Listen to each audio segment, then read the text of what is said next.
और बुलेटिन में इस वक्त उस खबर की बात करने वाले हैं जिसकी चर्चा देश भर में हो रही है। खबर बिहार से निकलती है जहां सीएम नीतीश कुमार या अब कहना चाहिए पूर्व लगा देना चाहिए, क्योंकि नीतीश कुमार ने राज्यसभा के लिए नामांकन दाखिल कर दिया है, यानी राज्यसभा जा रहे हैं नीतीश कुमार। उन्होंने इसकी घोषणा स्वयं अपने एक्स पर पोस्ट करके की। नीतीश कुमार ने लिखा कि संसदीय जीवन शुरू करने के समय से ही मेरे मन में एक इच्छा थी कि मैं बिहार विधान मंडल के दोनों सदनों के साथ संसद के भी दोनों सदनों का सदस्य बनूं, और इसी क्रम में इस बार हो रहे चुनाव में राज्यसभा का सदस्य बनना चाह रहा हूं। बिहार की नई सरकार को मेरा सपोर्ट रहेगा, मार्गदर्शन जारी रहेगा। वहीं नीतीश की इस घोषणा पर पूरी तरह से हलचल मच गई। तेजस्वी यादव की प्रतिक्रिया आई, कह रहे हैं कि बिहार में महाराष्ट्र मॉडल बीजेपी ने लागू किया। पहले से ही पहले दिन से आपको याद होगा कि जब सुदर्शन न्यूज ने सबसे पहले आपके सामने यह खबर रखी थी कि नीतीश ने अपना एग्जिट प्लान तैयार कर लिया है, और उसी वक्त से ही लगातार विपक्ष की तरफ से इस तरीके की बयान आने लगे थे कि यह सब कुछ बीजेपी करवा रही है। और आज भी तेजस्वी यादव ने कमोवेश ऐसा ही बयान दिया। बिहार में महाराष्ट्र मॉडल बीजेपी ने लागू किया, यह आरोप लगा रहे हैं। बीजेपी ने नीतीश कुमार को इतना टॉर्चर किया कि उन्हें इस्तीफा देना पड़ रहा है। बीजेपी अपनी सहयोगी पार्टी को खत्म कर देती है, ये कह रहे हैं तेजस्वी यादव। वहीं इस तमाम राजनीतिक उठापटक के बीच अमित शाह मुख्यमंत्री आवास पहुंचे। इसके बाद नीतीश कुमार, नितिन नवीन और अमित शाह एक ही गाड़ी से विधानसभा पहुंचे। यहां नितिन नवीन और नीतीश कुमार समेत एनडीए के कैंडिडेट्स ने नामांकन किया, और इसके बाद गृह मंत्री अमित शाह ने बाकायदा प्रेस के सामने आकर नीतीश कुमार का बिहार की राजनीति में क्या योगदान रहा, इसे विस्तार से बताते हुए उनके राजनीतिक योगदान को सराहा। बिहार के लिए उनका मार्गदर्शन जारी रहेगा, इस पर उन्होंने प्रकाश डाला, और ये कहा कि दरअसल उच्च सदन में भी पहुंचकर वो देश के लिए बहुत कुछ करना चाहते हैं, बिहार को कभी नहीं भूलेंगे, बिहार को नीतीश कुमार का मार्गदर्शन लगातार मिलता रहेगा। यानी कुल मिलाकर नीतीश कुमार ने जो अपना एग्जिट प्लान तैयार किया था, जिसको लेकर हम लगातार आपके सामने चर्चा करते रहे, सबसे पहले खबर दिखाते रहे कि नीतीश के बाद क्या निशांत की जो एंट्री है वो अब बिहार की राजनीति में होने वाली है, तो चर्चा अब सरगर्म है कि क्या निशांत भी अब पूरी तरह से सक्रिय राजनीति में आने वाले हैं, और आ रहे हैं तो फिर कहां जाएंगे, किस पद पर रहेंगे, और खास तौर से बिहार में मुख्यमंत्री की कमान अब कौन संभालेगा, इसे लेकर भी बहुत सारी चर्चा हो रही है। लेकिन विपक्ष को बैठे बैठाए मौका मिला है। विपक्ष ने शुरू से ही कहा था कि नीतीश कुमार बीजेपी की जरूरत नहीं, मजबूरी है, और यही बात आज भी दोहराई जा रही है विपक्ष की तरफ से। तेजस्वी यादव ने जो कहा, हमने अभी आपको बताया कि किस तरीके से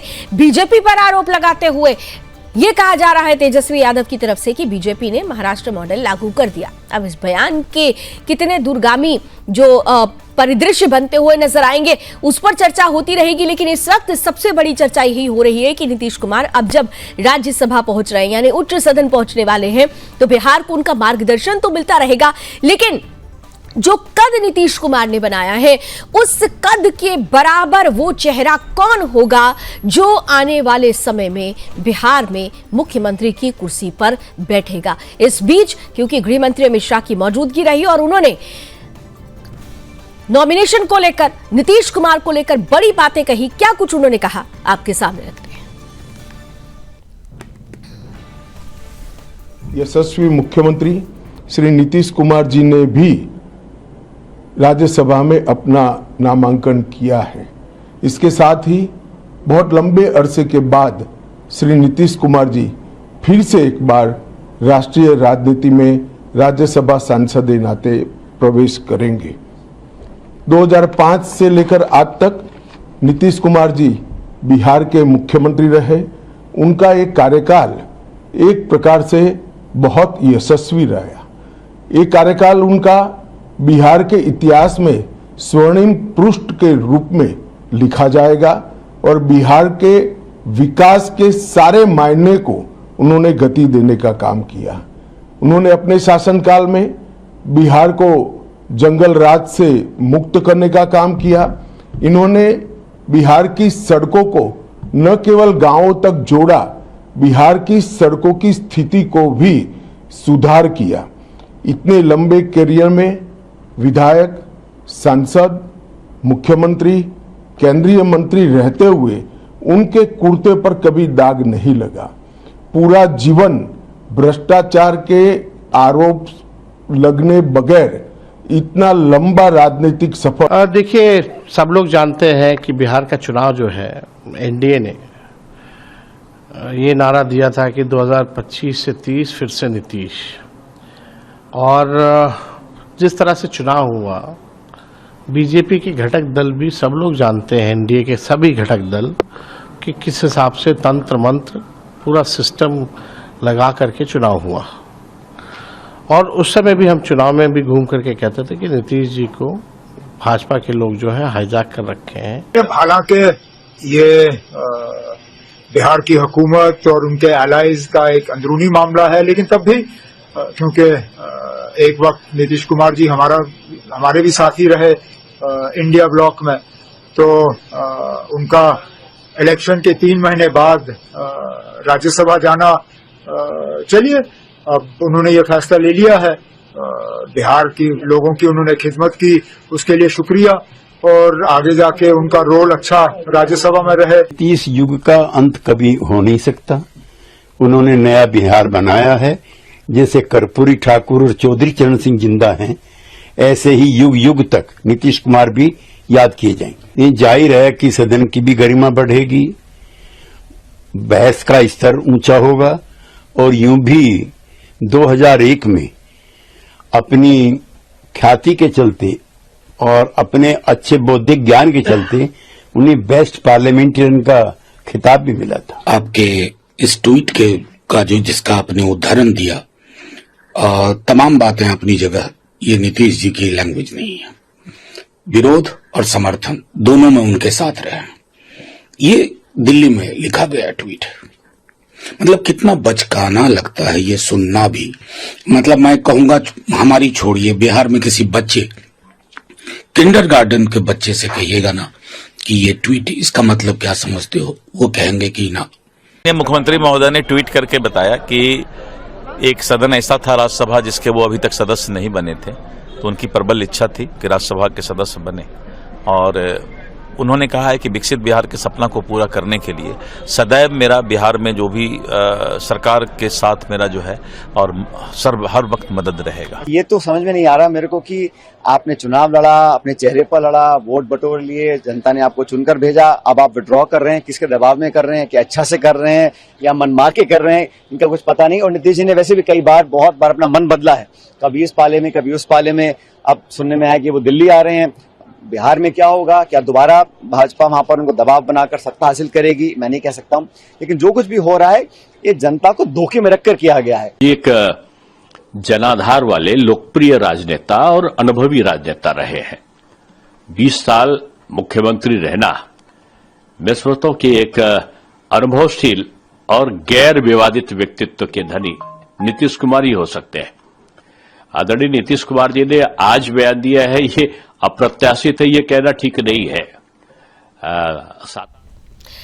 तो कुल मिलाकर बहुत सारी चर्चाएं शुरू हो चुकी है, लेकिन इतना जरूर है कि बिहार की अगर बात की जाए और बिहार की राजनीति की बात की जाए तो बिहार मतलब नीतीश कुमार, ये तय हो चुका था। लेकिन अब ये जो परिपाटी है ये बदलने वाली है। ये बदली हुई परिपाटी बिहार को किस दिशा में लेकर जाएगी?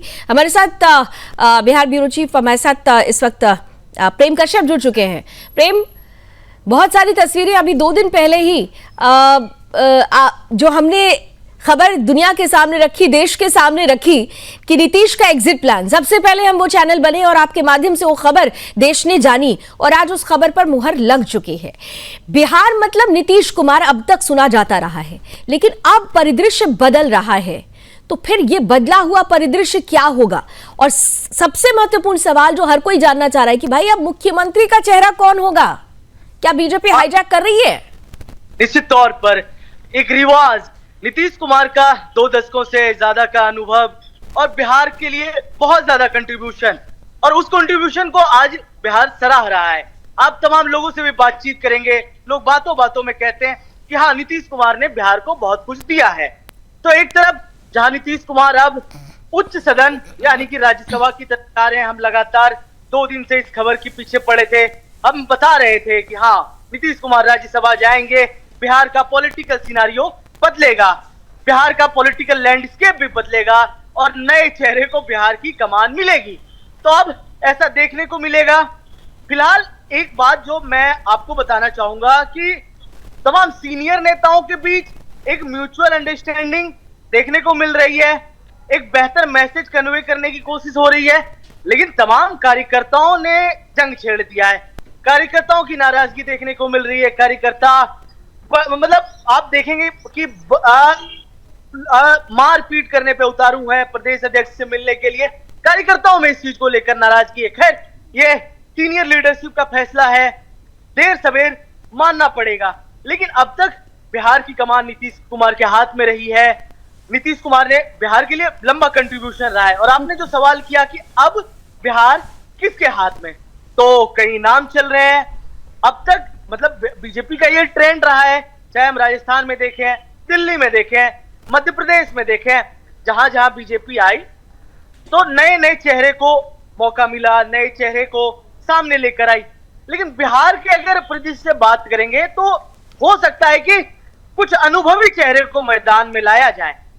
क्यों? क्योंकि बिहार की राजनीति अनुभव के बिना आधारहीन मानी जाती है, कोई बेस नहीं रह जाता अनुभव। क्योंकि आप जब पास्ट में भी हम लोग जाते हैं, पास्ट से देखते हैं, तो सारे अनुभवी लीडरशिप को बिहार की कमान मिली है, जिसमें अभी चल रहा है क्या कह रहे हैं, मतलब सम्राट चौधरी की बातें चल रही है, नित्यानंद राय की बात चल रही है, संघ से संजीव चौरसिया का नाम चल रहा है, बड़े नेता विजय सिन्हा का भी नाम चल रहा है, हिंदुत्व के फायर ब्रांड नेता, बिहार के तमाम बड़े नेताओं के नाम चल रहे हैं इस फहरिस्त में। लेकिन देखना दिलचस्प होगा कि आखिर किसके नाम पर मुहर लगती है। देखना दिलचस्प होने वाला है, देखना दिलचस्प होने वाला है, क्योंकि जो विपक्ष है वो अभी भी देखिए जो आरोप पहले लगा रहा था जब नीतीश कुमार, क्योंकि जब हमने चुनाव देखा था, प्रेम थोड़ा सा पीछे लिए चलते हैं अपने दर्शकों को, जब हमने चुनाव का दौर देखा था तो पहले फेज तक लगातार ये पूछा जा रहा था कि भाई कौन होगा मुख्यमंत्री, कौन होगा मुख्यमंत्री। बहुत खुलकर बीजेपी भी नहीं बोल रही थी, लेकिन दूसरे फेज तक आते आते उन्हें समझ में आ गया कि बिहार मतलब नीतीश कुमार है। और इसीलिए आपको याद होगा कि प्रधानमंत्री से लेकर गृह मंत्री तक नीतीश कुमार का नाम सामने आने लगा था और कितने ज्यादा बड़े बड़े पोस्टर्स थे।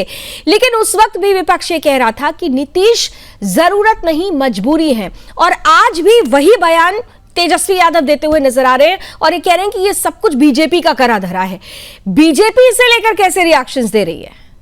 देखिए, मैं इस बात को हमेशा कहता हूं, either you like Nitish Kumar और dislike Nitish Kumar, but you can't ignore him. बिल्कुल, बिहार की राजनीति से इग्नोर नहीं कर सकते।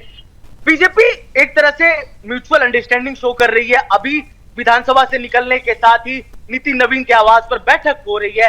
तमाम बड़े नेता हैं, जेडीयू के बड़े नेता विजय चौधरी हो, मुख्यमंत्री नीतीश कुमार हो, सम्राट चौधरी हो, विजय सिन्हा हो, तो जो जिन सीनियर लीडरशिप की बात होती है, गिरिराज सिंह भी मौजूद है, गिरिराज सिंह भी बिहार में है।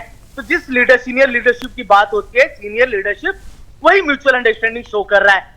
अब गृह मंत्री खुद बिहार में है और गृह मंत्री होते हैं तो फिर थोड़ी पॉलिटिकल क्यूरोसिटी भी लोगों की जगती है। अब क्या, अब क्या, अब क्या?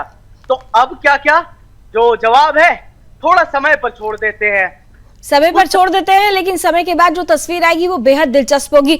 दिलचस्प तस्वीरों में निशांत के बारे में भी लोग जानना चाह रहे हैं, सक्रिय राजनीति। परसों हम जब पैनल पे थे, हम लोग डिस्कस कर रहे थे, हमने कह दिया था कि नीतीश अगर राज्यसभा ना भी जाए तो निशांत की पॉलिटिकल एंट्री डन है। तो वैसा ही हुआ है। तमाम बड़े नेता, जेडीयू के सभी बड़े नेताओं ने साफ कर दिया है कि निशांत पॉलिटिकल इन कर रहे हैं। अब इन तो कर रहे हैं जेडीयू में, लेकिन वही सवाल फिर आता है कि क्या निशांत को कोई बड़ा पद मिलेगा? देखिए, एक बात जो मैं आपको बताऊंगा, मैं ये पॉलिटिकल गलियारा है, ये जहां मैं खड़ा हूं ये राजनीतिक गलियारा, इससे आगे जाएंगे जेडीयू दफ्तर, सामने जाएंगे भाजपा दफ्तर। तो इस जो लैंडस्केप में बात हो रही है वो मैं आपको बताता हूं। बातचीत ये हो रही है कि निशांत को नीतीश कुमार एक बड़े पोस्ट पर देखना चाहते हैं। तो वो बड़ा पोस्ट क्या होगा? वो बड़ा तो पोस्ट ये क्या भी होगा? बड़ा इस सवाल है। पर खूब सारी चर्चा हो रही कि आखिर वो बड़ा पोस्ट क्या होगा। क्या निशांत की एंट्री एज डेप्यूटी सीएम होगी, और अगर होगी तो फिर उसका रास्ता क्या होगा? क्योंकि पहले ये कहा जा रहा था कि निशांत जाएंगे राज्यसभा और वहां से एक रास्ता तैयार होगा, रेड कार्पेट बिछाया जाएगा। लेकिन यहां तो नीतीश कुमार ने ही बिहार को थैंक यू बोलते हुए अब राष्ट्रीय राजनीति में एंट्री की है। तो निशांत किस रास्ते से होकर जाएंगे बिहार की राजनीति में, देखना बहुत दिलचस्प होगा। नीतीश कुमार जिन्होंने राज्यसभा के लिए नॉमिनेशन भर दिया है, और इस बीच जिस तरीके की परिस्थिति बन रही है उस परिस्थिति में हर कोई ये जानना चाहता है कि आखिर अब तक बिहार की कमान संभालने वाले नीतीश कुमार जंगल राज से सुशासन बाबू तक का जो सफर रहा वो किस तरीके से स्वर्णिम युग रहा। खुद केंद्रीय गृह मंत्री अमित शाह ने इस बात को स्पष्ट रूप से देश के सामने रखा। नॉमिनेशन के समय उनकी मौजूदगी रही। अब नीतीश कुमार ने क्योंकि एक्स पर पोस्ट करके बता दिया कि उनकी इच्छा थी कि वो दोनों सदनों में से किसी एक सदन का हिस्सा बने, तो अब वो उच्च सदन का हिस्सा बनने वाले हैं। नॉमिनेशन फाइल कर दिया है उन्होंने। लेकिन अब सवाल ये उठ रहा है कि वो बिहार जिसका मतलब ही बिहार मतलब नीतीश कुमार, बिहार के लिए नीतीश कुमार अगर ब्रांड रहे हैं, तो आखिर उनके कद का वो कौन सा चेहरा होगा जो अब बिहार की कमान संभालेगा। इन सब के बीच निशांत को लेकर भी, नीतीश कुमार के बेटे को लेकर, निशांत को लेकर भी चर्चाएं सरगर्म हो चुकी हैं कि क्या निशांत की अगर सक्रिय राजनीति में एंट्री हो रही है, जैसा कि जेडीयू की तरफ से लगातार बड़े चेहरों की तरफ से, बड़े नेताओं की तरफ से रिएक्शन आ रहा है कि ये तय हो चुका है कि निशांत अब सक्रिय राजनीति में आ रहे हैं, तो आखिर उनकी ये सक्रिय राजनीति का सफर कैसे होके शुरू होगा। क्योंकि जब शुरुआत हुई थी बिहार में बदलती हुई बयार की, तो बड़ी दिलचस्प तस्वीर थी। कहा गया कि निशांत को राज्यसभा भेजा जाएगा और वहां से एक रेड कार्पेट बिछाया जाएगा। लेकिन यहां पर तो अब नीतीश ने ही एग्जिट प्लान कुछ और सोच रखा था, और उस प्लान के तहत आज उन्होंने बिहार की जनता का धन्यवाद देते हुए उन्होंने कहा कि अब कुछ और राष्ट्रीय स्तर पर बड़ा करने का वक्त आ चुका है। और यही वजह रही कि अपनी इच्छा को उन्होंने एक्स पर जाहिर करते हुए राज्यसभा का नॉमिनेशन भी कर दिया है। तो अब ये देखना बहुत दिलचस्प होने वाला है कि बिहार को लेकर, जैसा कि बार बार विपक्ष कह रहा है कि बीजेपी ने हाईजैक कर लिया। तेजस्वी यादव का स्टेटमेंट हमने आपके सामने रखा। उन्होंने कहा कि बीजेपी ने महाराष्ट्र मॉडल लागू किया है, तो क्या ऐसी परिस्थिति में अब जो चेहरा होगा वो बीजेपी का होगा। और विपक्ष के साथ साथ सबसे महत्वपूर्ण कि जो सत्ता पक्ष में जेडीयू है, क्या उस चेहरे को एक्सेप्ट करेगी, फॉर्मूला क्या होगा, इस पर चर्चा शुरू हो चुकी है। इस बीच आप देख सकते हैं टीवी स्क्रीन पर भी मेरे बगल में अभी चल रहा है कि क्या कुछ उन्होंने अपने एक्स पर लिखा कि विश्वास और समर्थन मेरे साथ लगातार बनाए रखा, और उसी के बल पर हमने बिहार की और आप सब लोगों की पूरी निष्ठा से सेवा की। आपके विश्वास और समर्थन की ही ताकत थी कि बिहार आज विकास और सम्मान का नया आयाम प्रस्तुत कर रहा है। इसके लिए पूर्व में भी मैंने आपके प्रति कई बार आभार व्यक्त किया। संसदीय जीवन शुरू करने के समय से ही मेरे मन में एक इच्छा थी। देखिए, इच्छा बताई उन्होंने। संसदीय जीवन शुरू करने से पहले ही मेरे मन में एक इच्छा थी कि मैं बिहार विधानमंडल के दोनों सदनों के साथ साथ संसद के भी दोनों सदनों का सदस्य बनूं।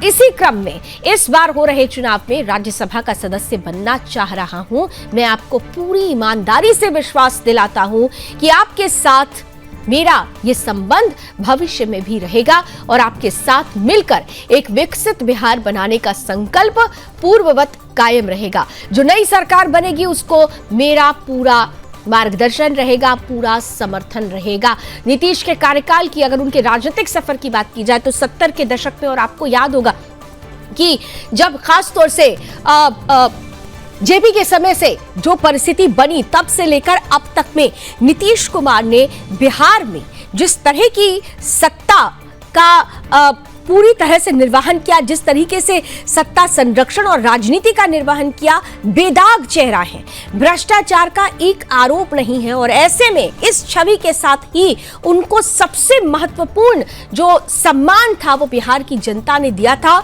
सुशासन बाबू का।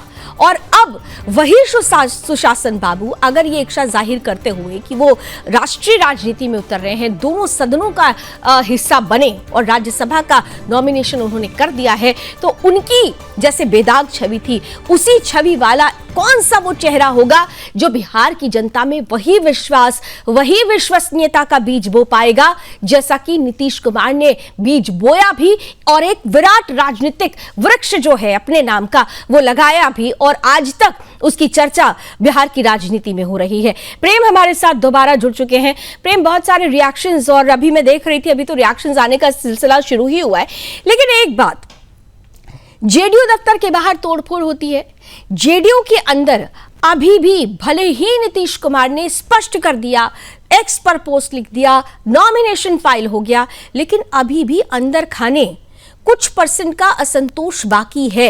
वो असंतोष कैसे खत्म किया जाएगा? क्या उस असंतोष को खत्म करने का एक रास्ता निशांत से होकर गुजरेगा?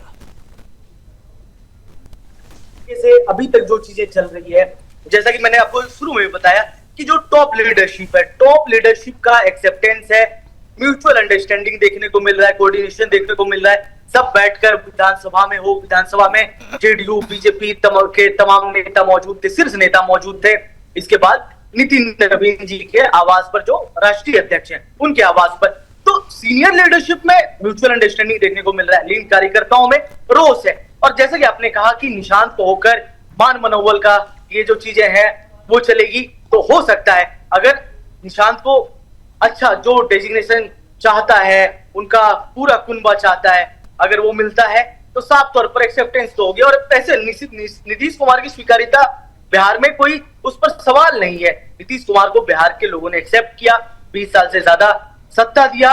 और इस बार का जो विधानसभा चुनाव था, जब आप इसको देखेंगे, इस बार मैं भी ग्राउंड पर पूरे बिहार विधानसभा चुनाव को कवर कर रहा था, तो जो चीजें निकल कर आ रही थी उसमें यह था कि नीतीश कुमार ने बिहार के एक जो गति थी उसको स्पीड अप करने का काम किया है। जो गति रुक गई थी बिहार की एक दौर में, उसके बाद वो तेजी से बढ़ी।